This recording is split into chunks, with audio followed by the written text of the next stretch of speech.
से हूँ और आज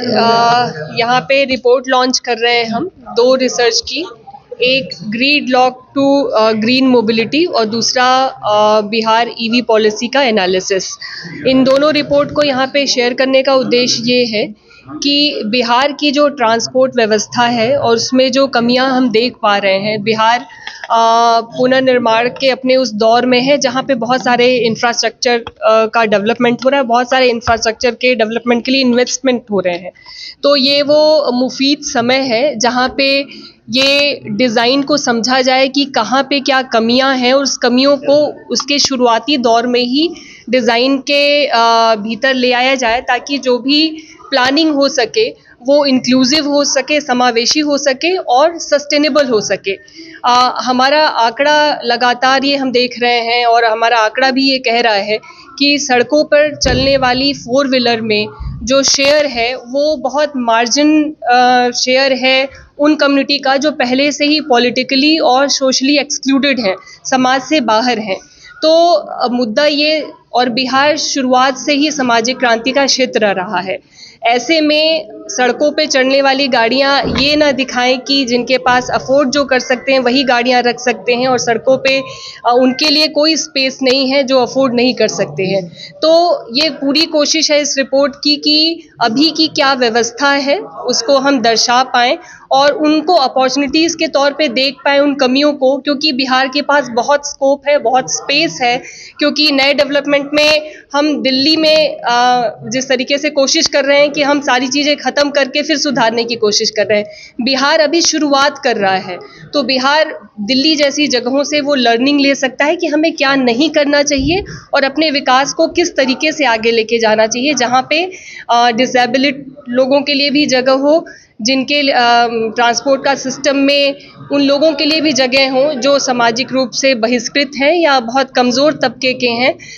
उन सभी के नज़रिए से ट्रांसपोर्ट की व्यवस्था हो, क्लीनर फ्यूल हो, ताकि स्वास्थ्य की जो समस्याएं हैं वो भी हम दूर कर पाएँ। क्योंकि अगर हम ट्रांसपोर्ट में को कनेक्ट नहीं कर पाते हैं, स्वास्थ्य से हम ट्रांसपोर्ट को कनेक्ट नहीं कर पाते हैं, पर्यावरण से, तो कहीं ना कहीं हम इन पूरे मुद्दों को जीडीपी से भी कनेक्ट नहीं कर पाते हैं, जिनको वो काफ़ी प्रभावित करता है। एकता नाम है मेरा। ऑर्गेनाइजेशन से हूँ। हम लोग क्लाइमेट एजेंडा और IIT BHU के साथ मिलकर ये रिपोर्ट किया है और जैसा कि एकता जी ने बताया कि इसमें हमने कोशिश की है कि आज के समय परिवहन की क्या समस्या है, क्या स्थिति है और उसको कैसे इंक्लूसिव बनाया जाए, सब लोगों के लिए अफोर्डेबल बनाया जाए और सेफ बनाया जाए। इसमें कुछ चीज़ें काफ़ी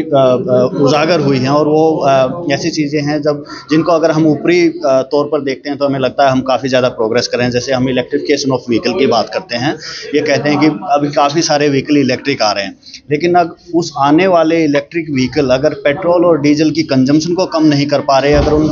2 व्हीलर की संख्या को कम नहीं कर पा रहे, 4 व्हीलर की संख्या को कम नहीं कर पा रहे, तो हमारे वायु प्रदूषण की समस्या समाधान नहीं होगी। हमारा जो लोगों को एक जगह से दूसरी जगह जाने के लिए जो सार्वजनिक परिवहन बस हो या फिर पैदल चलकर वो जा सके, साइकिल चला सके, वो समस्याएं समाधान नहीं है। तो इसलिए ज़रूरी है जब ये इलेक्ट्रिफिकेशन हो रहा है, एक तो वो पब्लिक ट्रांसपोर्ट की तरफ हो, बसेज ज़्यादा आएँ रादर देन 2 व्हीलर के और 4 व्हीलर के। और दूसरा, जब हम ट्रांसपोर्ट की एक पूर्ण तौर पर बात करते हैं तो हमें ज़रूरत है कि जो पैदल चलने के रास्ते हैं, जो फुटपाथ हैं, जो साइकिल चलाने के लिए रास्ते हैं, वो बनाए जाएं, उनको सेफ बनाया जाए और उसको ऐसा बनाया जाए कि गर्मी में भी लोग उस पेड़ की छाया के साथ उनको बनाया जाए कि चल पाएँ। और सारे जो लोग, लगभग 64% लोग, हमारी रिपोर्ट बताती है, एक सर्वे किया गया था 1000 लोगों का, उसमें बताते हैं कि 64% लोग आज भी ऐसे हैं जिनके पास ना तो कोई 2 व्हीलर है ना 4 व्हीलर है। इसका मतलब है वो लोग या तो पैदल चलते हैं या फिर पब्लिक ट्रांसपोर्टेशन या ऑटो रिक्शा, साइकिल रिक्शा का समाधान